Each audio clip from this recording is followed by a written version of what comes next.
శ్రీ గురుభ్యో నమ. గురుబ్రహ్మ గురువిష్ణు గురుదేవ మహేశ్వర గురుడు సాక్షాత్ పరబ్రహ్మ తస్మై శ్రీ గురవే నమ. సదాశివసమారంభ వ్యాసశంకర మధ్యమామ సుధాచార్యపర్యంతో వందే గురు పరంపరం అపార కరుణాసింధం జ్ఞానం శాంతరూపణం శ్రీ చంద్రశేఖర గురుం ప్రణమాముదానం. శ్రీ గురుభ్యో నమ. గణాధిపతి నమ. కృష్ణం వందే జగద్గురుం. నారాయణ నమస్కృత్య నరంజయ నరోత్తం దేవం సరస్వతి సత్తో జయముదీరయేత్. శ్రీ గురుభ్యో నమ. ఈరోజు త్యాగరాజు గారు రాసిన గొప్ప కీర్తన గౌరీ మనోహర్ రాగంలో గురువు లేక ఎటువంటి గుడికి అన్న దాన్ని గురించి ముందర కొంచెం చెప్పి తర్వాత కొద్దిగా పాడతాను, తర్వాత సెపరేట్గా వైలిన్ వాయిస్తాను. ఏదో అంటే ప్రాక్టీస్ లేకపోయినా మీకు మామూలు రోజు చెప్తున్నట్టు అన్నమాట. ఎందుకంటే నిజంగానే ప్రాక్టీస్ లేదు, కానీ నా తపన చెప్పాలందరికీ అని చెప్పేసి అందరూ చక్కటి గురువుల దగ్గర నేర్చుకోవడం చక్కగాను ఇది. ఎందుకంటే మన క్లాసికల్ మ్యూజిక్ అన్నమాట, మా కర్ణాటక మ్యూజిక్ అది. దీంట్లో ఏంటంటే దీంట్లో ఇది 23వ మేళకర్త జన్యం, అంటే 23 మేళకర్త జన్యం కాదు, ఎందుకంటే గౌరీ మనోహర్ అంటారు దీన్ని. దీంట్లో వచ్చి స్వరాలు ఏంటంటే సరిగమ పదనిస్తా సనిదప్ప మగరిస్తా. దీంట్లో వచ్చేది ఏంటంటే సా చతుశ్రుషమం, అంతర్గాంధారం, శుద్ధ పద్యం, ప్రతి పద్యం పంచం, చతుర్శుద్ధ దైవతం, కాకల నిషాదం, షజం. ఇది మామూలుగా సరి గ మ పద ని సా ని ద ప మ గ రి స. అది దీనికి ప్రతిపద్యం వేస్తే కనుక అయితే ధర్మవతి రాగం అవుతుంది అనమాట.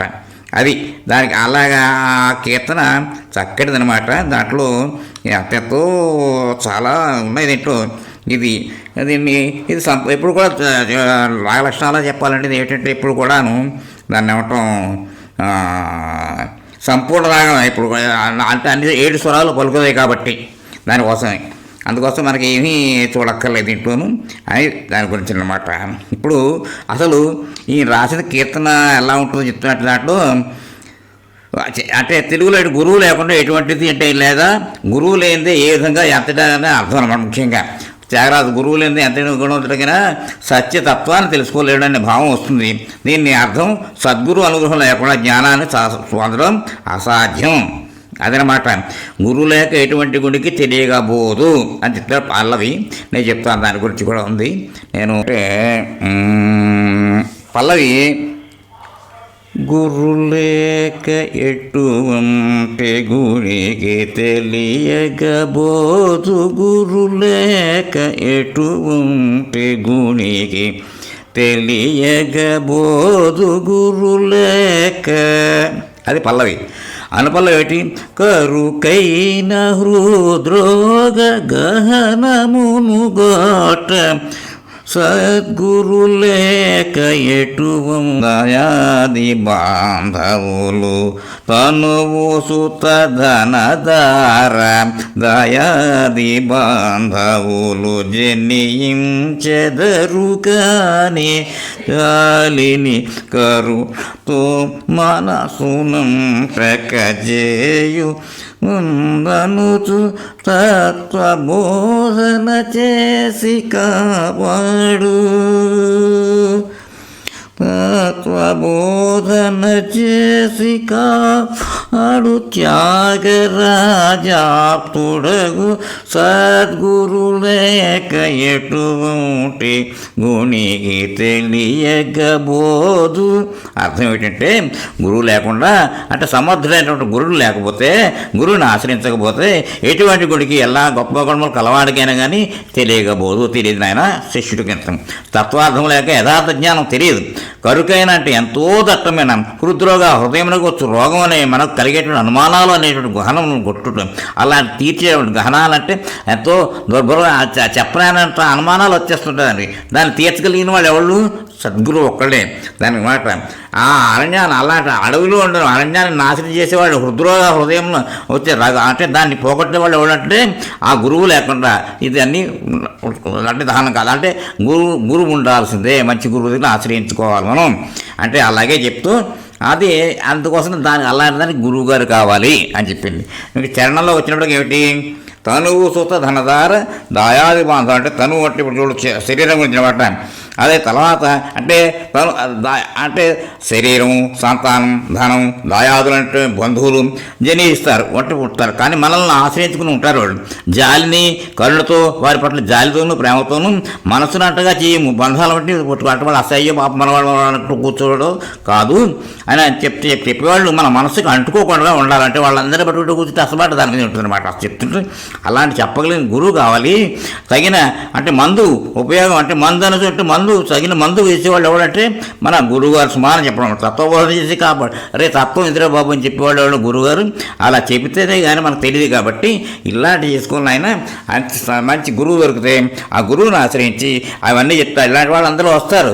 మన వాళ్ళని శరీరానికి సంబంధించిన వాళ్ళు బంధువులు అందరూ వస్తారు. మన వాళ్ళే అంటారు మన వాళ్ళే. కానీ అసలు దాంట్లో తత్వబోధన ఏంటంటే నీకు వీళ్ళందరికీ సంబంధం తక్కువ, ఇక్కడే మాత్రం అయిపోతుంది ఆయన అని దాన్ని తత్వబోధన చేసి కాపాడేవాళ్ళు ఎవరంటే యథార్థ జ్ఞానం ఇచ్చేవాడు ఎవరంటే సద్గురువు కావాలి. అంతేగాని మామూలు ప్రతివాడు కాదు గురువు.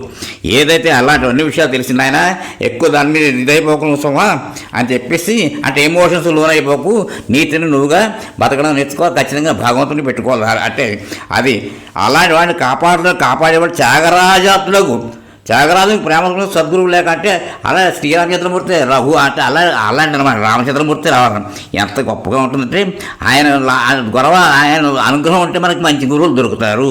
అంచేత మంచి గురువుని పట్టుకోవాలి, మంచి గురువుల ద్వారా తీసుకోవాలి. ఇది వివరణ ఏంటంటే ఎంత గొప్పవారైనా సద్గుణవంతుడైనా గురువు లేకుండా జ్ఞానాన్ని పొందలేరు.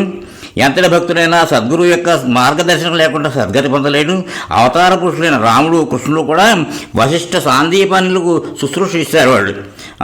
వామదేవుడు గొప్ప భక్తుడు, నామదేవుడు గొప్ప భక్తుడు. స్వయంగా పాండురంగంతో మాట్లాడుతూ ఒక్క క్షణం కూడా విడిచిపెట్టి ఉండేవాడు కాదు. అయినా సరే పాండురంగుడు నామదేవుడిని ఏం చేశాడు, బుద్ధి పరిపక్వత చెందలేని గురువు వద్ద పంపిస్తాడు. అంతటి వారు కూడా సద్గురువు వద్ద మాత్రమే జ్ఞాన పరిపక్వత పొందుతారు అని చెప్పడం. ఆ పరమాత్మ మన హృదయంలో అనుస్వరూపంగా నెలకొన్నాడు. కానీ మన హృదయం చుట్టూరా అజ్ఞానమైన అంధకారం దూరలేని అడవిలానే ఉంది. ఆ అడవి నిండా సందేహాలనే మహావృక్షాలు దట్టంగా పెరిగిపోయి ఉన్నాయి. మన హృదయంలో ఉన్న పరమాత్మ చేరాలంటే దాని చుట్టూరా ఉన్న అజ్ఞానాన్ని చీకటిని దట్టమైన అడవిని ఛేదించుకుని లోపలికి వెళ్ళాలి. అందుకు తత్వవిచారణ అనే ఖడ్గం కావాలి. దాంతో సందేహాలను సమూలంగా నిర్మూలించుకుంటూ దోవ చేసుకుంటూ పరమాత్మను చేరుకుంటాము. ఆ ఖడ్గాన్ని మనకు వచ్చేలా చేసేవాడు, సందేహాలను నివృత్తి సమూలంగా నాశనం చేసేవాడు సద్గురు. కాబట్టి సద్గురువును ఆశ్రయించాలి.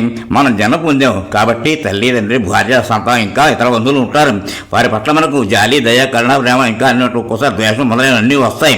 మనం వాళ్ళందరినీ మనల్ని వదలలేని పరిస్థితిలో ఉండిపడిపోతుంటాం. వాళ్ళ వ్యామోహం ధనకాంక్ష మొదలైన భౌతిక లక్షణాల్లో భవరోగాల్లో మునిగిపోయి అసలు మనం జన్మ ఎందుకు ఎత్తాం, ఎందుకు పొందాం, ఈ జీవిత లక్ష్యం ఏమిటి అనే విషయాన్ని మర్చిపోతాం.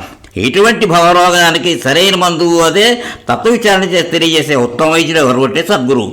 అంచేత మన వాళ్ళందరికీ పూర్తిగా వారి కర్మానికి వదిలేయకుండా విద్యాబుద్ధులు చేసుకుని ఉద్యోగ వ్యాపారాలు చేసుకుంటూ కూడా సమాజం పట్ల మనం బాగా నిర్వర్తిస్తూ అన్నీ కూడా సద్గురువులతోటి బోధతోటి మనం నిష్కామరమ చేస్తూ నేను అంచేస్తాను అనుకోకుండా అన్నింటిని అహంకారాన్ని వదిలిపెట్టేసి మన హృదయంలో ఉన్న పరమాత్మ చేరు అవుతాం. అలా చేసుకుంటూ పోతాయి.